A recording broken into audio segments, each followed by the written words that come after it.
It's an attempt to deflect attention from what every sensible human being concludes was U.S. authorship of this sabotage.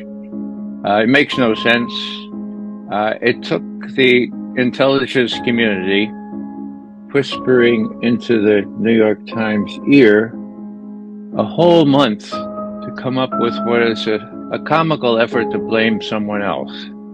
Now, the details I won't go into, but it's physically impossible for the incident to have occurred the way CIA and other intelligence officials are telling the New York Times.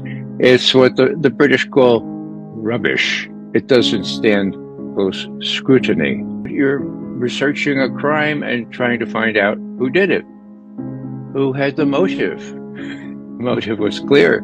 The U.S. has been expressing astonishment that the Germans and the Russians would get this close together. That had to be stopped. U.S. officials said it had to be stopped, and guess what? President Biden, according to Seymour Hersh, approved the stopping of it.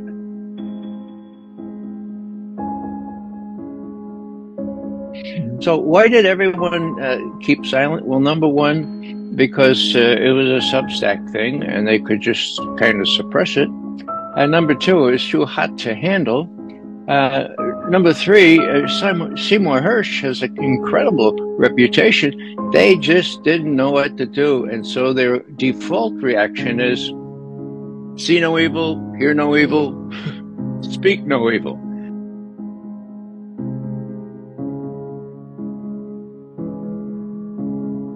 And of course, the question was left hanging. There will have to be a vote on that resolution, but if the U.S. and Britain and France veto it, as they surely will, there'll be no investigation by the Security Council of the United Nations, which would be a scandal.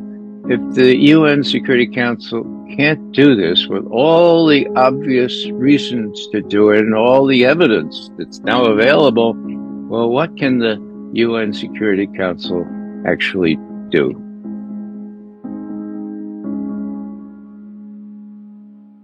Well, it already has been.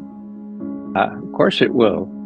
If you're the perpetrator of a crime, which I think it's very clear in this case the U.S. is, then you do your best to deflect attention from it.